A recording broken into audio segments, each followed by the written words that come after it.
Oh man, just wow. Amco baby versus OC baby, freshly squeezed baby.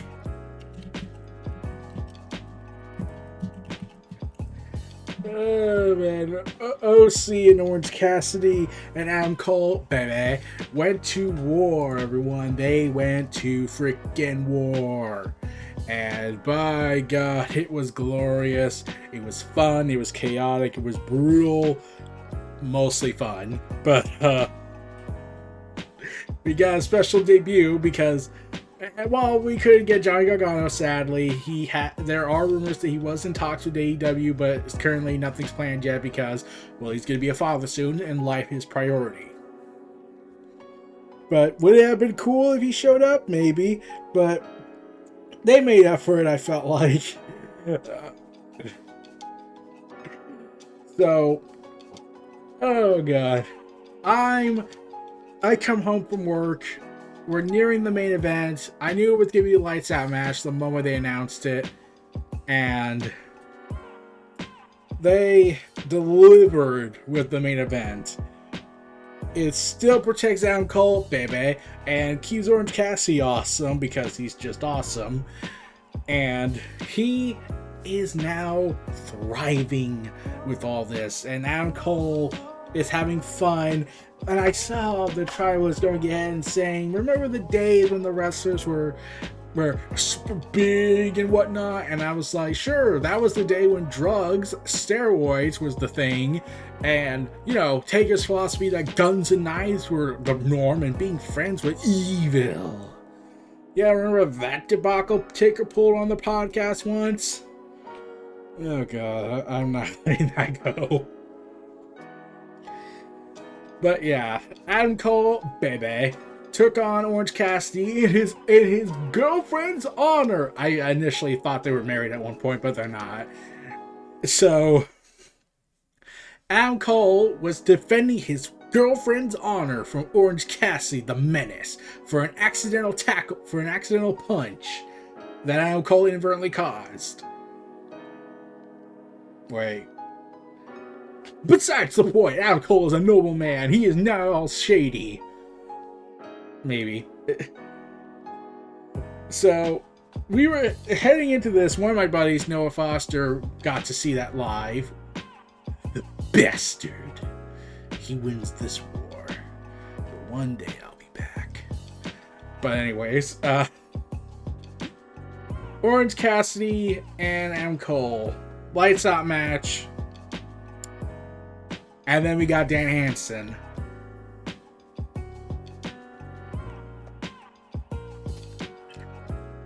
Here's the thing about the guy. Very evil, very famous, very awesome, and now all elite. I've seen him on Twitter. I've seen some videos of him. He's funny. He's awesome. I've never watched him like I never watched Darby Allin kind of thing. Like I had inklings of I knew who he was, but I didn't really watch him. But I had inklings of what he was and what he did. But Danhausen, if I butchered that, I'm sorry, Dan. Don't put a curse on me. And I recall he was on the variant cover of Commanders in Crisis by Steve Orlando in Image Comics. So that tells you he's famous in the comic space. Yeah, he's a variant cover there. I'm still surprised by that. But it was hilarious seeing this guy showing up and being all... And I was like, wait, what's he going to do?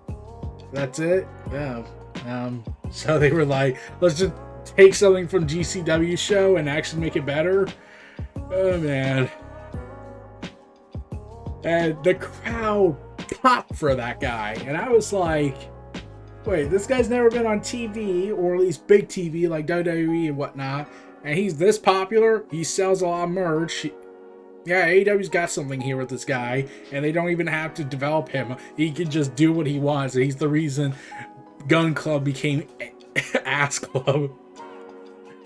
Oh god, I saw this match.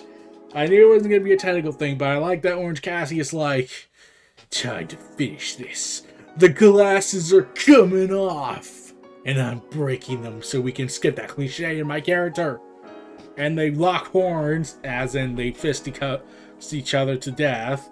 And the insanity looms as in chaos and violence reign supreme. Oh man. And they got chairs. I'm surprised they didn't do a table spot, but considering how it ended, I got why they didn't do it. The knuckles being bloodied. Oh god. It wasn't the most violent lights out match. That's kind of shocking actually, because normally lights out matches didn't guarantee some mayhem or some big spot that defines the bloodlust that is it.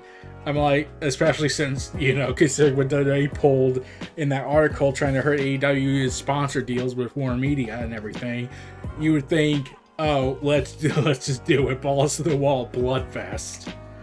Oh man. But surprisingly, this was the most restraint version of a lights out match I felt. I knew the interferences were going to happen. Surprisingly, Kyle O'Reilly wasn't out there to help. Instead, Brandon Cutler was. And he was useless for about 3 seconds. Then Rocky Romero came back. Wheeler Yuta came out. The Young Bucks came out. The Best Friends came out. Ready to raise hell and everything. Best Friends versus the Elite. And now the Elite lost their second biggest battle to date. Well, actually, third biggest battle to date. The last one was with the Jurassic Express and Hangman, and well, we still don't know the result of what's going to happen when Kenny Omega gets back, because he will be pissed. So get ready for that insanity, because he is lifting weights again. But yeah, though there was a little bit of an ending issue I had. I was like, hey, and I like this spot. I liked that they had to have copied GCW a little bit on this event, because after the multiple low blows that Adam Cole has done to Orange Cassidy over the past couple of months alone, you would think, yeah, he's going to have a plan. And then when I saw Matt Cardona and Joey Janelle's match, I was thinking they're probably going to do something similar. Orange Cassidy's like, I've seen that, I could do that. But I'll use thumbtacks. Yeah, he had a protective cup over his, over his royal jewels, and it had thumbtacks. I'm going to ask how he survived and how he did not have bleeding after beforehand, because a lot of things could have went wrong with that. But that's another question for another time. I will ask one day if I ever get an interview. But it was hilarious. And oh man, I did kind of feel he wasn't going to show. I kind of hoped he did, just to build it up a little bit. Johnny Gargano showing up would have been awesome, but I understood why he didn't show up, because, well, he's taking a little bit of a break and he wants to come back. And he is, last we heard regarding his contract stuff, was that he was strongly considering AEW. So, and having Adam Cole be in Cleveland was the perfect marriage for it, but they didn't do that. Oh, man. Oh, boy. So, yeah.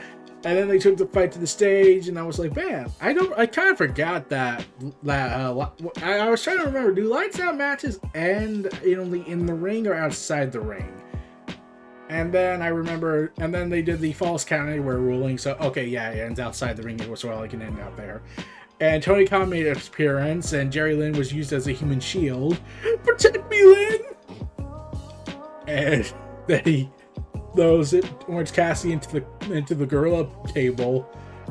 Probably not as good as Vince's stuff, but I'm pretty sure Tony's not going to complain. And Danhausen got All Elite in the middle of the match, so Tony Khan's like, Okay, I know I should do this, but I'm going to do it anyways. I don't care if we're still doing the match. Damn it, get my phone! Because he can't resist the phone. The phone! And long and behold, Danhausen is all elite. And the community... And here's the thing. I posted a GIF of the guy. Very famous, very evil, very famous GIF he did. That has gotten... very famous, very evil. Yeah, that has gotten over 200 likes and 6 retweets. I was amazed at how much that happened. Like, oh my god, he is that over for people. They're just not just a common GIF being posted. It just gets everyone to go crazy. Oh man, WWE can now say, now WWE's like, now I'm thinking when I saw that, I was like, he stole the show basically. Like, I don't know how Orange Cassidy and Adam Cole could get to this, because everyone was talking about that guy, about Danhausen, about that appearance. Though I kept thinking he was still in recovery from his surgery, but I don't know. Yeah. But I was thinking, oh god, they found their R-Truth. Like, I always hear that he's not a good wrestler. I don't know. I have no judgment on that.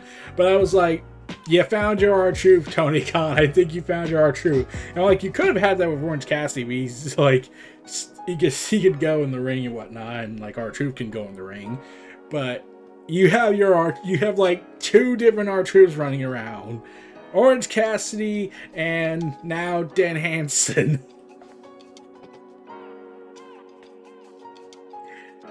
Oh man. And then they decide, Al Cole in his arrogance decides to climb up on the stage after knocking OC out with a searchlight, essentially, and the chain's never used again for the orange punch. Orange punch!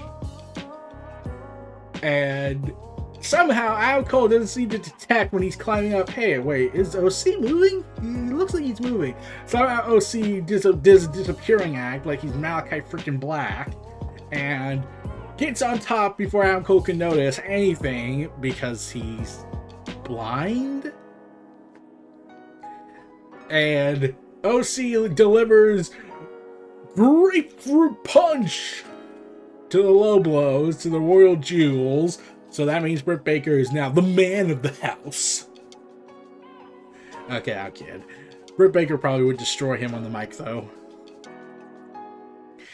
And then, in order to continue that, despite all the super seriousness, Orange Cassidy decides to end this on a hilarious note. Well, at least it attempted to be hilarious. I have like a little bit about it. He decides to hug Adam Cole and fall to his death. They crash into the stage. Adam Cole's pinned by OC. OC gets the victory, and everyone's rejoicing. I was like, Adam,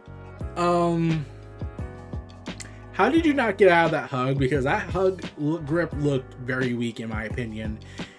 Adam, you're lacking. I demand answers. Oh, what preposterous stuff I have seen. Adam Cole cannot even get out of a hug. The Tribalists will have a field day with this, probably. And like they already tried to have a field day with Tony Nese, and that failed miserably.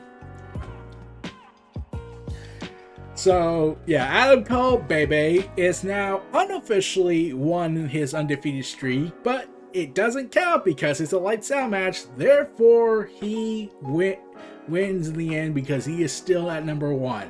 He can challenge Hangman Page at Revolution. We could get some insanity from that, probably. I'm like, if that is the plan, I don't know. But yeah, the ending was a little for me on the grounds of OC's hug attack, because Adam Cole could have easily broken that. It looks so easy to break, I think. I'm like, I could be wrong. I don't know. I'm not a wrestler. But it did feel like he could have broken out of that, or, you know, kicked him in the nether regions. He doesn't have the protective layer on him now. But Nope, Adam Cole doesn't think that and instead decides to full celebrate them again and crash into the stage. But other than that, this was a good, fun match. It was like basically Matt Cardona versus Joey Janelle, but a lot better handled and more in continuity sense instead of let's just have all the drugs and do all the insanity over bookness. And let's have it with a guy who's not at all problematic, who didn't just recently threaten the COO of MLW. Because that would be bad. For GCW especially, because we're about to have our big pay-per-view event. We definitely don't want to bring that up.